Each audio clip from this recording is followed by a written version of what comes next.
అనే దగ్గర ఈ తీగ మొదలైందనమాట. సో ఇది కృష్ణాంక్ గారు నేను ఇప్పుడు చెప్పొచ్చా, మిమ్మల్ని అడుగుతున్నా. రైట్, ఇప్పుడు నంబర్ 1 నేను మీకు డబ్బులు పంపించిన ఉదాహరణకు FIR లో 3 పేర్లు పెట్టారు, రైట్? KTR గారి పేరు పెట్టారు, అరవింద్ గారి పేరు పెట్టిండ్రు, ఇది పొంగులేటి BLN రెడ్డి గారి పేరు పెట్టారు. పొంగులేటి గారి ఆరోపణ ఏంటంటే అసలు ఎటువైపు దారి మళ్ళినాయి ఇది అది అనేసి అంటున్నారు, ఎటు ఫండ్స్ పోయినాయి అని. ఇప్పుడు రచన గారు కూడా క్వశ్చన్ అడిగారు. మరి FIR లో ఎందుకు ఆ సంస్థను ఎవరికైతే డబ్బులు పోయినాయో ఆ ఫార్ములా వాళ్ళని ఎందుకు పెట్టలేదు చెప్పండి మీరు పేరు? ఎందుకు వాళ్ళని చేయలేదు? ఎందుకు నాన్ సీరియస్గా చేస్తున్నారు ఈ కేసుని? అంతనే సీరియస్గా ఉంటే ఫార్ములా వాళ్ళని కూడా ఇంక్లూడ్ చేయాలి కదా FIR లో. రిసీవ్ అయింది వాళ్ళకో లేదో కనీసం మనకు తెలుస్తుంది కదా స్టేట్మెంట్.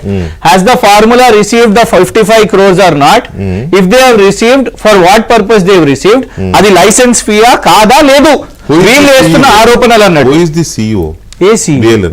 నంబర్ 1 అది CMO నుంచి రిలీజ్ చేసిన నోట్. అది BLN Reddy is not a CEO, is chief engineer of HMDA.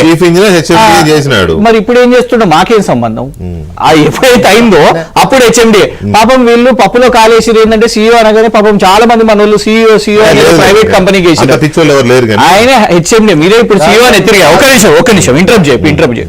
మనోడు అడిగిన క్వశ్చన్ ఏమన్నాడు నేను అడుగుతుంది చెప్పండి, పెనాల్టీ ఎందుకు వేసింది అది తెలుస్తుంది జరగకుండా, పర్మిషన్ జరగకుండా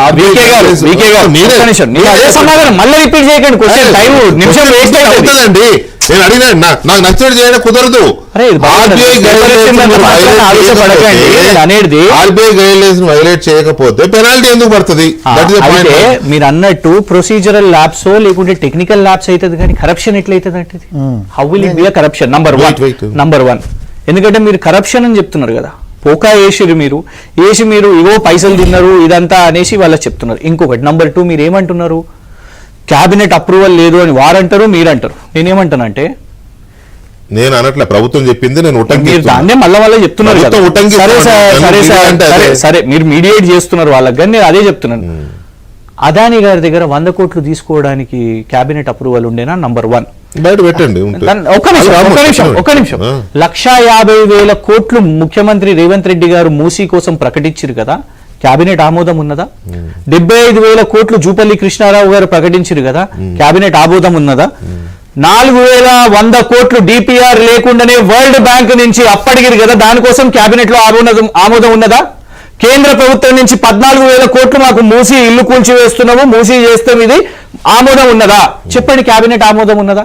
గచ్చిబౌలి స్టేడియం అండి, ఎందుకు ఈ పెద్ద మాట్లాడుతున్నా? గచ్చిబౌలి స్టేడియం కోసం ముఖ్యమంత్రి గారు మీరు పెళ్లిళ్ళు చేయకండి, ఫంక్షన్లు చేయకండి అని, ఎందుకంటే దాని తర్వాత దేవిశ్రీ ప్రసాద్ అని ఒక కాన్సెప్ట్ కూడా పెట్టారు. మేము అనేది ఏంటంటే దానికోసం 15 కోట్లు దాని బ్యూటిఫికేషన్ కోసం మీరు ఇచ్చారు కదా, క్యాబినెట్ ఆమోదం ఉన్నదా? ఎందుకంటున్నానంటే సోదరుడు ఒక పాయింట్ ఏమన్నాడు తెలుసా? వాళ్లకు తెలియకుండానే, సమాచారం తెలియకుండానే వాళ్ళ ఖజానాకెళ్ళి నువ్వు ఎట్లా తీసుకుంటావు మంచి తెలంగాణ యాస ప్రాసలు అన్నారు. HMDAకి మంత్రి ఎవరండి? HMDA మినిస్టర్ ఎవరు అప్పుడు? KTR గారే. HMDA ఎవరి కిందికి వస్తుంది? మళ్ళా MA అండ్ UD కిందికే వస్తుంది. దానికి స్పెషల్ చీఫ్ సెక్రటరీగా, ప్రిన్సిపల్ సెక్రటరీగా ఎవరు ఉన్నారండి? అరవింద్ కుమార్ గారు. సోదరుడు లా చదువుకున్న వ్యక్తి, ఎందుకు ఇట్లా నువ్వు అనవసరంగా దానికి సంబంధం లేని దాంట్లో ఈయన ఎట్లా చేస్తాడు అని అంటే ఇది చాలా విచిత్రం. ఇన్ని క్యాబినెట్ అంటే నేను అనేది ఏంటంటే I'm coming to that same point which I repeated. పాలసీల పరంగా ఇవాళ పాలసీ బేసిస్ గా ఆయనను జైలు వేద్దామని అనుకుంటున్నారు. దానికోసం కరప్షన్ అయిపోయి ఇదంతా అయిపోయింది. మీరు అన్నట్టు కనుక అందులో మీరు అన్నట్టు వీళ్ళ అలిగేషన్ లో కానీ, వీళ్ళ కంప్లైంట్ లో కానీ, వీళ్ళ FIR లో కానీ, వీళ్ళ కేసులో బలం లేకపోతే నిలబడదు కదా. నిలబడదు. ఆ మాట కూడా సోదరుడు ఆ మాట కూడా ఏమన్నాడు తెలుసా? నిలబడదు కదా అంటే ప్రైమా ఫేసి అనే పదం వాడిండు. మన దేశంలో మన ట్రయల్ లేదు. ఒకటి నేను ఏమంటున్నా అంటే మన మీడియా ట్రయల్ నడుస్తుంది సార్.